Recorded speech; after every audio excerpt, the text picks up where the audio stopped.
drug abuse. Sorry, did you mind repeating that? Sorry, I forgot to press record. Sorry, go ahead. That's fine. Good day, everyone. My name is Collette Kirlew, and I'm the Director of the Client Services Department at the National Council on Drug Abuse. What do we do here?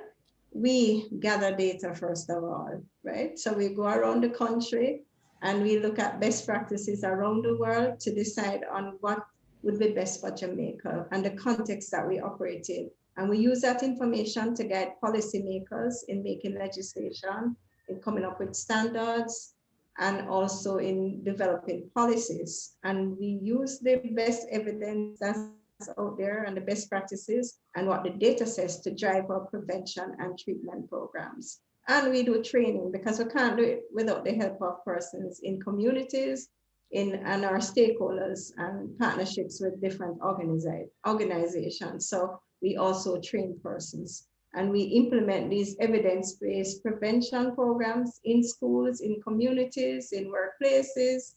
And a big part of what we do is public education. So we're using the social media platform mainly now because schools are closed and we have limited access to them, and also the traditional media to do the public education aspect of it. Okay, Ed, I find that interesting. I lived in many parts of the world, and they do have significant drug abuse problems. There is one making sure that Jamaica does not have significant drug abuse problems. What are the issues that are addressed in Jamaica? So you're saying we do not have significant drug abuse problems? Well, I'd like to know what are these? Can I share my screen and show you what some of this? You need to enable me to share, please. I will do so. Give me a moment. I like your rooster back there. He's having fun today. Oh goodness. It's a Negril thing. I'm a Negril, so. Awesome. One of my favorite places to be. I love Negril. I love the beach. Absolutely. Are you aware of how I can invite you to share? Perhaps if you click on the participants. Right, that's what I'm looking for. Maybe you could make me a co-host, and okay, let me do that. Right. Share. Okay, I'll do that. Make co-host. Okay. Okay. You have disabled the screen sharing. I've disabled the screen. There you go. No. Yeah. Okay. Yeah. All right. So let me put it in this view. Oh, oops, wait. I'm going to unshare. I need to share with audio because I wanted to share something with you as well. Okay, please. Share sound. All right, and then screen 2 and share. Okay. All right, so the last time we did a national household survey was in 2016. Okay. And from that, what we can see is that 317,000 Jamaicans reported harmful use of alcohol. Okay. 140,000 Jamaicans were showing that they were daily cigarette smokers. And of the 50% of the persons who use ganja in the last year, 50% of them were at the risk of addiction or problematic use, okay? So what it also shows is that alcohol still remains the drug of impact. That's being used. There's a narrowing though of the gender gap between male and female, and ganja or cannabis remains the most widely used illicit substance. And crack cocaine is less than 1% of the general population. Word about adolescents. Right. Yes. All right, go ahead. No, please go ahead. Please. We're worried about our adolescents and how they're gaining access and using it. And what we find is that how you view the drug. Sorry? And what we find is that there's an association between use and exposure, the low perception of harm, the lack of parental bonding, and behavioral problems also increase the use of drugs. So you take it as more of a social issue. Sorry, please go ahead. All right, I'm just telling you the data. I'm listening. I'm absorbing it, listening. And then as I shared earlier, 42.1%, this is current use, and that means in the past 30 days. So 42.1% of the person interviewed said they use alcohol in the past 30 days. 15.8 said yes for cannabis, and 11% for tobacco. And what we also did was we go to ganja festivals and we'll have talks with persons. And what we wanted to do was to use this to kind of inform our messaging and our interventions and who we need to strengthen our partnerships with to be more effective. So we looked at the patterns of ganja use, we look at the attitudes towards use by the vulnerable groups, and these would be children and pregnant persons, Okay. pregnant women, and the perspective of how we are to treat with problematic use. Okay. And what we found was that the majority of them said that this is Ganja Festival. So it would have been in, I think it was Negril and St. Anne, 96.3% at one festival and 79.2% at the other one says that they have used Ganja at some point in their lifetime. The majority, 81.5%. I would just say this and then I give you a chance after this slide, and then we talk a little bit. How about that? That's fine. That's fine. And then 69.9% of them said that children should not be using at all, under 18. And what we do know is that substances impair the brain development, and we're talking substances. Right. And so we would rather them using after 25, but we're adults at 18. So at least up to 18 can you not use. I'm surprised at that figure, actually. I'm surprised that 69, almost 70% is saying that it's, or less, or 70% is saying it's harmful. As I would children, this is for children. No, I'm saying I would think that would be higher. I thought that across the board we kind of had that agreement that children should not. So that I find that very. Yeah. One was in Negril, one was in St. Anne. So Negril had the lower numbers in terms of majority. When we say majority, Negril festival went lower.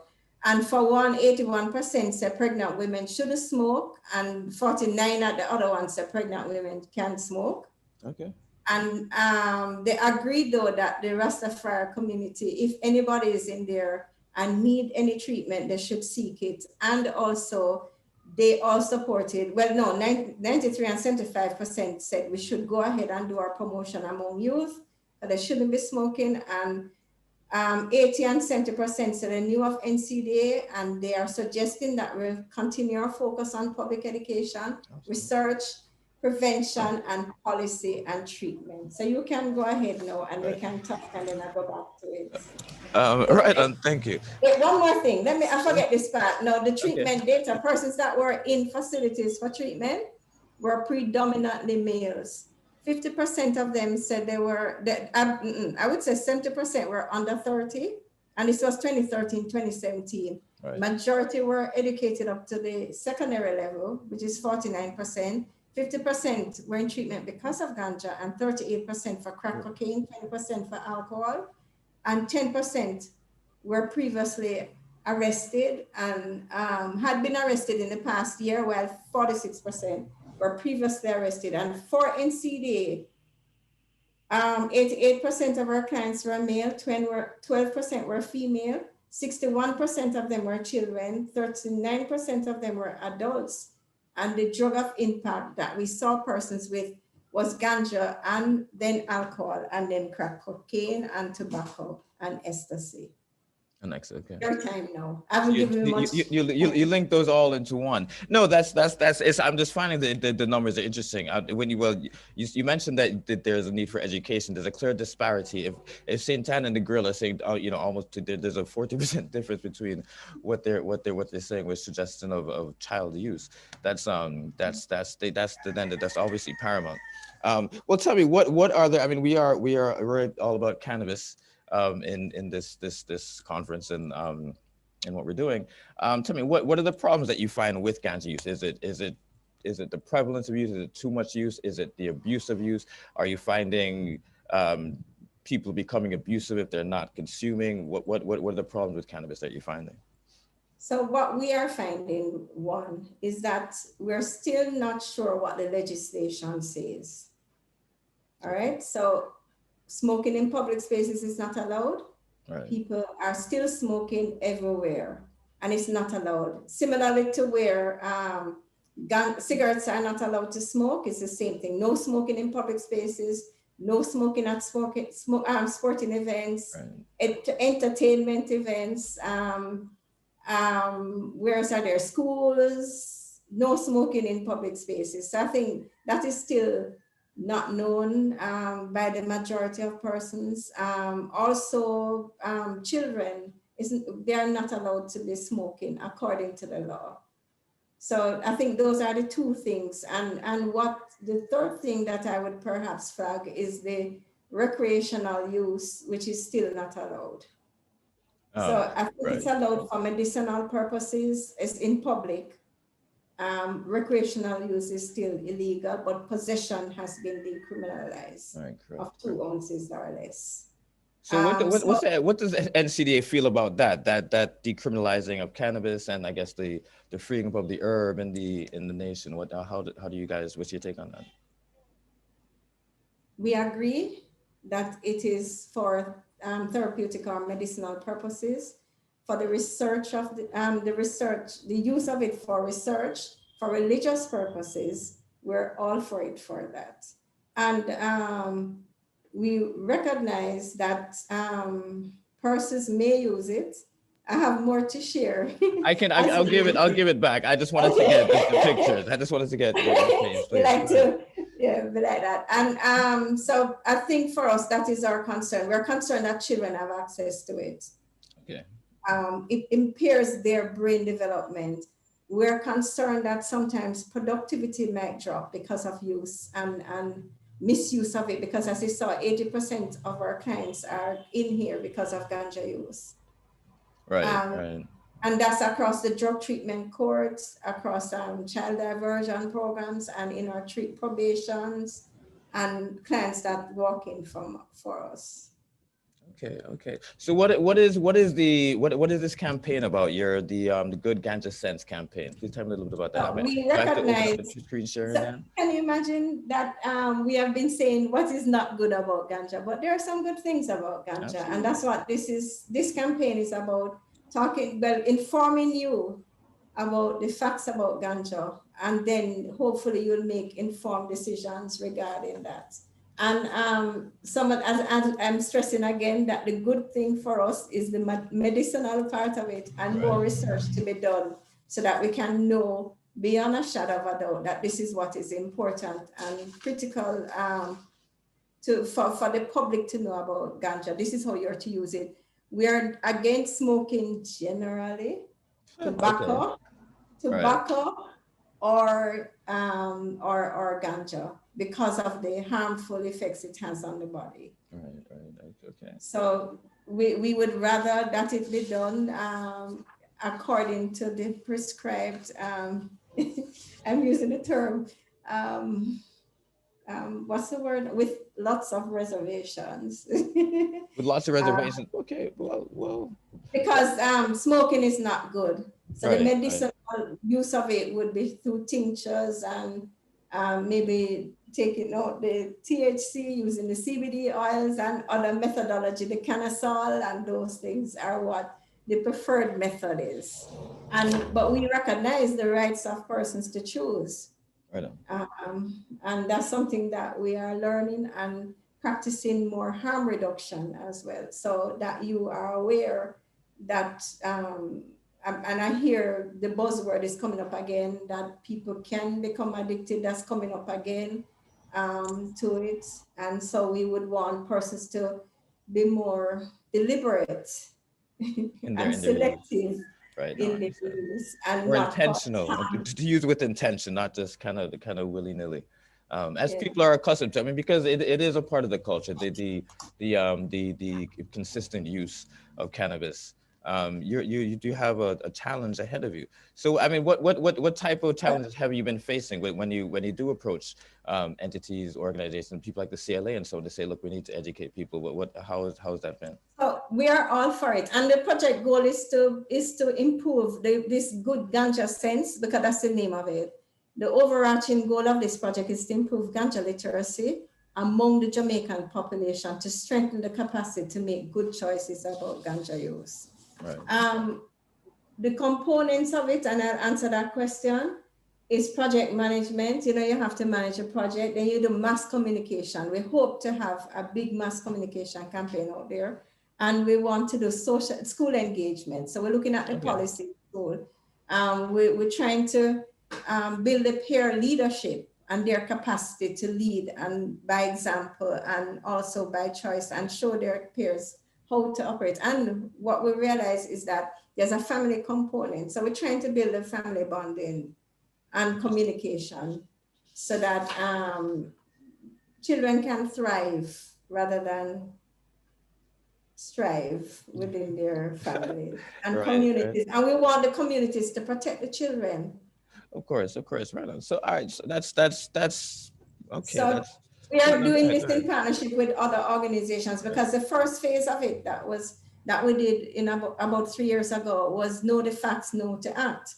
And what was hoped Okay. in that round of it when it was launched, and that was shortly after the 2015 decriminalization and the amendments to the DDA, was that we would have different target groups being market segmented and have messages for them: the farmers, the growers, the tourists, the schools, you know, communities. We had the different, but the funding did not come through for this. So what we did instead now was to focus on the youth. And so when we had focus group meetings with them, they said, tell us the truth and give us the facts, and then we will know how to act. So that's how we came up with it: talk the truth. And we did Right. that campaign for about 2-3 years, and now we're doing a new phase of it now. We call this phase 3. And this the media component, we're going to have social media component, because that's where everybody is at now. We're going to have Everything's radio, online. yeah, radio and TV ads. We're going to have billboards. We have a jingle that I'll play for you as well. All We're right. still going to continue. I'm going to Oh play the yeah, no, jingle. because I was gonna get to that. We can help you significantly with the media creation, as well as, of course, the campaign, getting it out there to people. That's where we are, definitely that format. This I was gonna ask precisely that. Well, what are the components? What's the messaging that you're giving? Okay, is this back to So school? we're still developing the messaging, right? Yeah, But the right. theme of it is Good Ganja Sense. We will have specific messages targeting different groups coming up. But can I play the jingle for you then now? Please go ahead. As long as you can hear it, please go ahead. I'll give you. Yes, I'm going to play the jingle for you now so that at least you see where we're at. All right, the messaging, because that's what's most important, of course, the messaging. All right, so I'm going to play this for you now, and then you can share sound, okay, on this screen.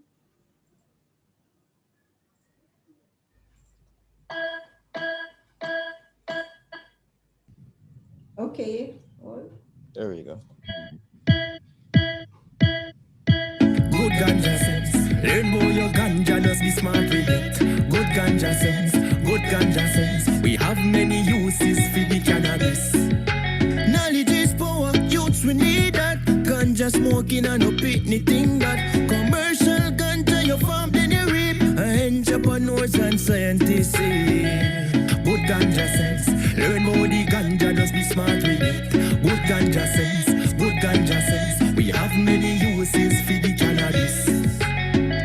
Be smart with your ganja, go get a permit. Ganja full of uses, make sure you learn it. Make me tell you, can a solid make for eyes. Ganja can boost lives. Good ganja sense, good ganja sense. Learn about the ganja, just be smart with it. Good ganja sense, good ganja sense. We have many uses for the cannabis. This Good Ganja Sense message is brought to you by the Ministry of Health and Wellness and the National Council on Drug Abuse. So, All right, it's interesting message, but you see, it's not necessarily addressing the usage. Using it, say we could do this, and this. That's not really speaking to the usage, but I do say it stays through. I'm assuming there's more to it. trying to get you back large on my screen. Anyway, you're this small now. Let me. I have to. No, how did I? No, I don't think it's you. I think it's. Oh yeah, that Very helps. Yes. Yes. All right. So you can ask questions now, and I'll Right. try and answer. Right. No, I was just saying that the messaging is a good messaging, because it's telling, it is informing to make, with kind of a little bit of what we try to do here as well, which is informing to make, is that it's not just about smoking and even Rastafari. There's a lot more that comes with it. There's industry, there's commerce, there's entrepreneurship, there's research and medicine development. There's all that good, wonderful stuff to come out of it. But you didn't address the actual smoking, which is what is obviously most prevalent. I was kind of expecting something to say, oh, don't smoke. Well, he said, no picketing that. I did. All right, we did get that. But I thought you're addressing more of the smoking and the consumption, how to consume, and so on and so forth. I was expecting something like that, but that's interesting. Okay, you're hoping that we would have addressed more of the smoking. Well, I was expecting. That's what I was expecting. That's what I was expecting to see you address, I guess. Okay, I'm trying to understand what about the smoking. Tell me more. What just the dangers of consumption and so on. Being you're coming from the National Council of Drug Abuse. I didn't expect you to be as supportive as I am, at least on that side of cannabis. So I'm happy to see that. But I'm just that happens every day, Omari. Yeah. That's our message every day. Every day we're telling people do not smoke, do not drink. And if you have for the adults, we're saying make sure that you do not misuse the product, but use it in smaller proportions. Make sure that your health is not impacted, because I have the slides to show you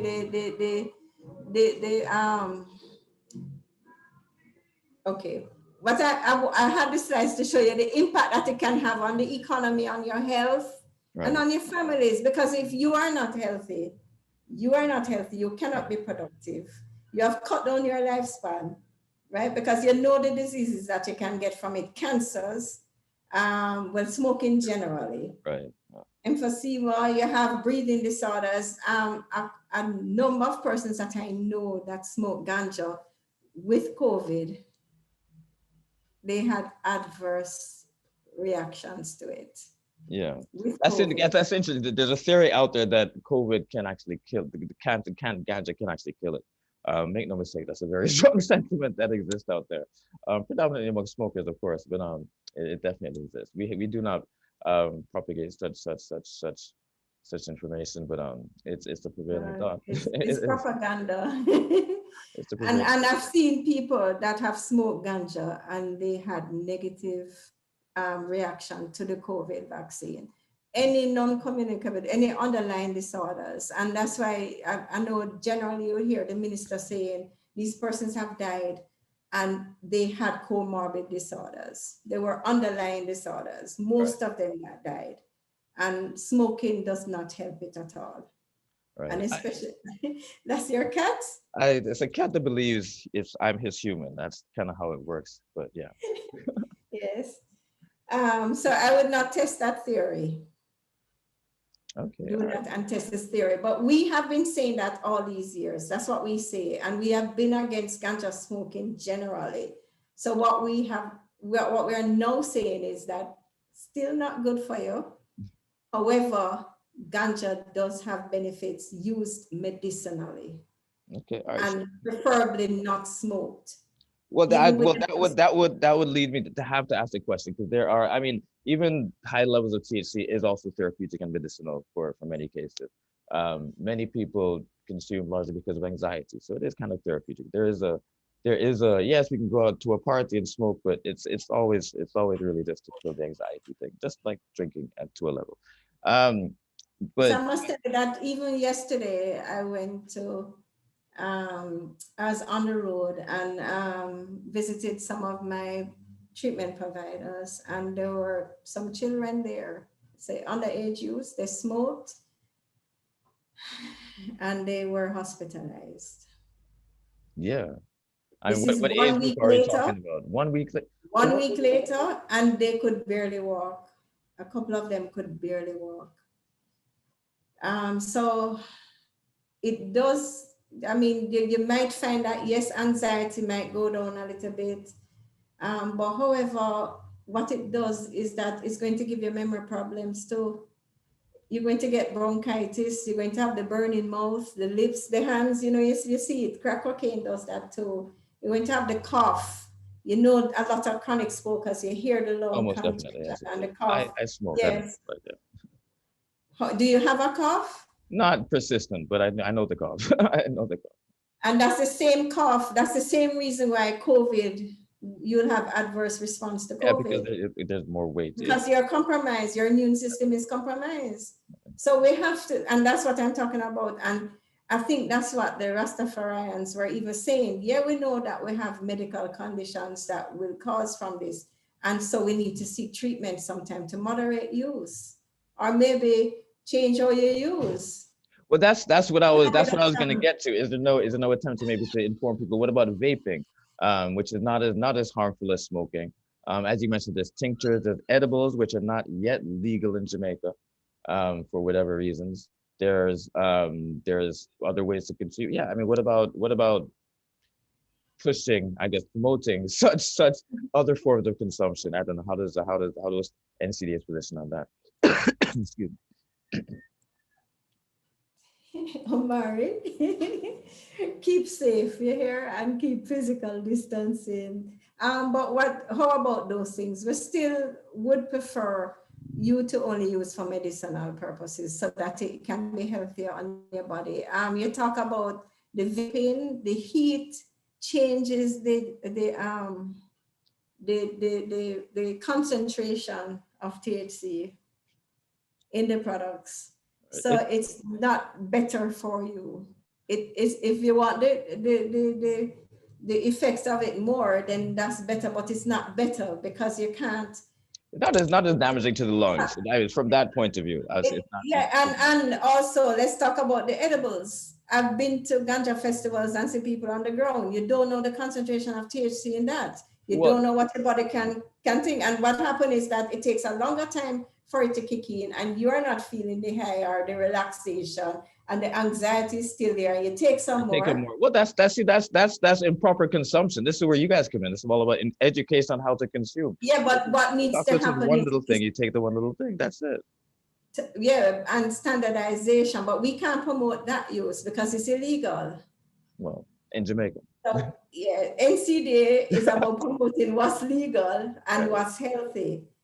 And we can't promote that. And even though, even this ganja literacy campaign is financed by the Ministry of Health.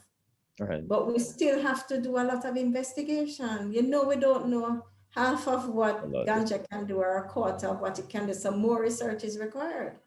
Well, and the more research that is being done, we're finding more and more benefits as well. But then we are also, the negative effects are coming. The negative effects are coming up. The levels of, especially with children, there is I wouldn't necessarily call it addiction, but definitely dependency is definitely clearly evident. What do you think about children using? What do you think? I think absolutely not. I think just absolutely not. I mean, maybe ganja tea as a medical something like that, fine, but nothing, ganja to get high. No, but definitely. What about pregnant women? Pregnant women, I will leave it up to science. I don't have an opinion on that. I'll leave it up to science. What about persons that have a predisposing mental health disorder that will make worse? Well, you see, that now becomes debatable because I do know that especially in Jamaica, there is always a notion that ganja makes you mad and this and that. And you see these people walking the street, it's ganja said I'm mad, da, da, da, da. And quite frankly, I'm of this theory that many of these people were going mad, and quite frankly, cannabis probably kind of contained it for quite some time. So that's debatable as far as I'm concerned. So where we are concerned on the things that we can agree on, let's move forward and say it with one voice. And that's what NCDA is doing. And based on what I shared with you earlier, we're saying no to children. So that's something we can proceed and tell the world that children should not use. No, I fully agree with that. Okay. And majority of persons will say pregnant women because you want to, if children shouldn't use, then the child in the womb should not be using. So you get what I'm saying? So those are the points that we can agree on and move forward on. And that's why NCDA now is looking more to partner more. So you mentioned CLA. We are partnering with CLA as well. They have invited us to some of their forum and we're in agreement with them. We have even done audits on the facilities and our findings is shared with them because what we want persons to do is not see the herb houses as somewhere where they can get legal ganja, but rather medicinal ganja. Right. Well, a lot of them do focus on that, but there is the tourist attraction being in Jamaica, so that there's a fun element to it that they do market with it. I guess. I was at a concert, right? And I was in the VVIP area because I love music. Right. I love it. And as in the VVIP area, and somebody from Trinidad was in there as well. And he came and was smoking. And I said, no smoking here, sir. No, you know I'm from NCDA. I'm going to say no smoking around me because of more reasons than one. I know it's my right. I know it's illegal. 3 is that I have 2 family members that died because of smoking, not ganja, but cigarettes. Right. So I'm more passionate about not inhaling your fumes. Right. No, I hear you. Yeah. Right. And I'm telling him no smoking. And he was telling me, ganja free up in Jamaica, I can smoke anywhere. And so that's the miscommunication or misconception that people have. And what we have to be careful of, Omari, is that when you smoke, I smoke too. Whoever is around you will be smoking as well. So we would want you to consider the persons around you, which is why we say no smoking in public spaces. Right. If you notice, we're not coming in your house and say don't smoke in your house. Right. We say it if you have people employed to you, because we're saying you should not be smoking around them as well. But certainly consider the other persons around you, because they may not be so resilient or resistant as you are. That's a hard argument to bring to Jamaicans. I don't know. I wish you luck in that one. I don't know. I may not join that one. But I may get too much pushback. You guys have the government backing you. I'm just a private citizen here, so Yes. I don't know. And come Tuesday. Sorry, I was just gonna bring it up. But you have these sessions going on. The women in cannabis. Want to tell me about that? Right. So if I can share that again, can I just share that again? I mean, if you can share, I think you're already co-host. I think you can just share. So yeah, go ahead. Yeah, go ahead. So you see that now. So oops, let me make this bigger. So I was gonna try to share it myself actually, but yeah, go ahead. Yeah. So come Tuesday, March 30th at 2 p.m. via Zoom, we will have Women in Ganja Forum. See, we're progressing, we're progressing, aren't we? I love it. Like I say, I'm liking the fact that there is an embracing element to it from the NCDA. That's a beautiful thing. That's a good synergy. That means that we can develop an industry in Jamaica. That's positive to me. And we're calling it's a herb play on the I world. I saw that. It's a herb world, no. And our moderator will be the infamous Dion Jackson Miller. Right on.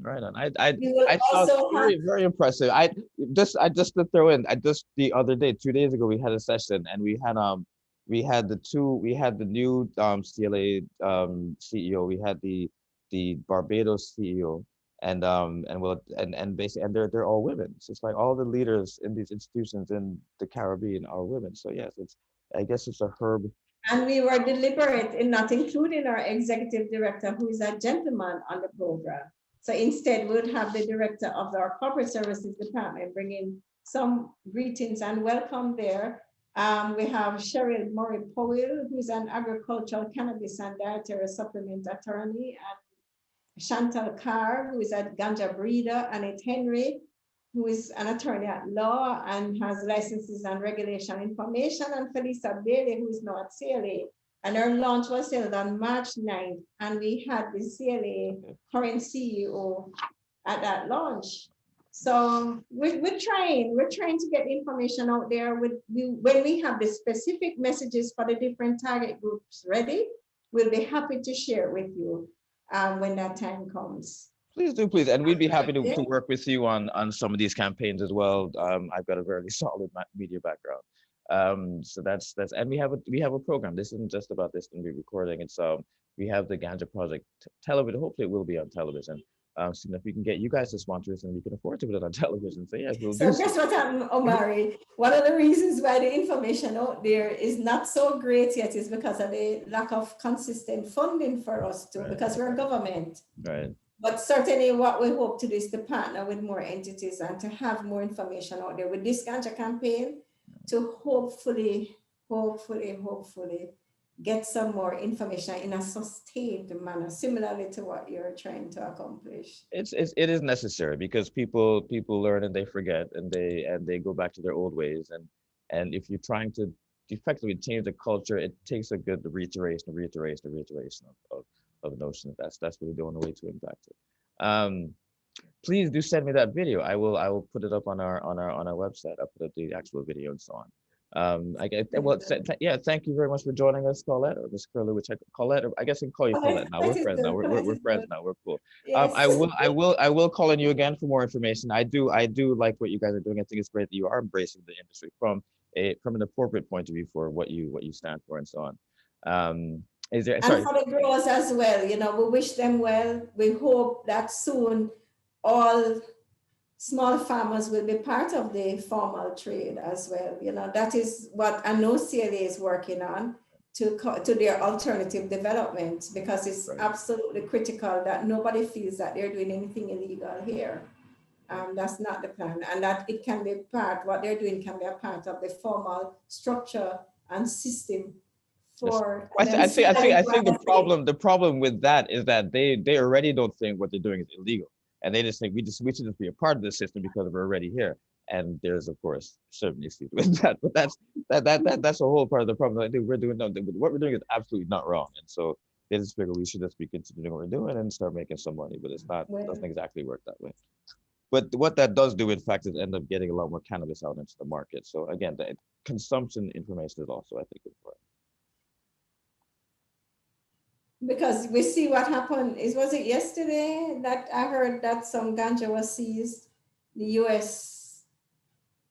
saw them. I didn't hear that. I've been busy with the conference. U.S. saw like an exchange was happening between Cayman Islands. I think I saw something. A good few tons, a couple of hundred, a good amount. Yes, I did hear something about that. Yeah. So you may not feel that what you're doing is illegal, but you have to look at how the country views it and other countries. And so until the UN convention sees it otherwise and removes it from the list, of bans. So, and even that something Jamaica is trying to say they are medicinal properties. So we're lobbying for it at that level as well. So when they meet again, we see what happens with it. But generally across the world, it is still viewed as illegal, attract criminal charges. Unfortunately, we were very supportive of when the 2 ounces or less, what did I say it was there? Like impermissible, I guess. Allowable amount was there, and that person's records would have been expunged, and those persons that were seized with it would get a ticketable offense, because I mean that's a big deal. So for us to do that and start doing that, so we're on the way to where persons would want us to be. Some countries, all drugs are permissible and none is illegal, but certainly you have the public education in place for that. You have educated people there where that is concerned. And so what you find is that the public education, the level of education of those persons, they're employed, they're productive, and they have a robust treatment system. So you don't find misuse happening a lot in those countries. We have to find jobs for persons. So, I mean, substance use generally is an indication of other problems, misuse. Let me use the term misuse. Right. Yeah, absolutely. Yeah, so, so we have to fix all of those socioeconomic and medical problems. Because it comes down to medical problems, thing. Right? Exactly. It comes down to there being medical problems. It's a lot of people look into it because of psychological problems, like I said, problems at home, and just to bring it down. And yeah, it's and then it becomes consistent. It's varied. It's socio-economic, psychological. It's different reasons that cause it. But what I'm appealing to Jamaica to do is to protect our children. Please, please, please protect our children. Do not sell it to them. Do not give them access. You see videos floating around with children using and being promoted as them turning man now. It's not a rite of passage for children to get it. Please, just protect our children. Let's keep it out of their hands until they're 18. And if you're using, use wisely. All right. Well, on that note, I think we can wrap it up. Thank you very much for joining us. We've had a great conversation. Thank you for the presentation. We fully support what you're doing. I think what you're doing is a great thing, and we'll speak to you again. And once again, and there is on the 30th, there is a Women in Cannabis Zoom session. Check out. You can see it on your website, the NCDA website. It will be on there. Yeah. Oh, Okay. our website is down actually. Okay. Well, you can find it on It's down. ganjaactivist.com. I'll post it up on ganjaactivist.com. So you Yes, it will be on your I'll website, post so it they up can there. pick If it up. you wish to join, you can join it. We'll be there as well. We might jump in It's after. on our social media platforms, drug-free JA. Drug-free JA social media platform. That's easy to remember. Impossible to envision, but easy to remember. All right. Sorry, but I have to say that. All right. On that note, thank you very much. All right. Thanks for having us, and take care, Jamaica. Bless you, Omari. Thanks for having us. Thank you. One Bless love. you. Love. Bye.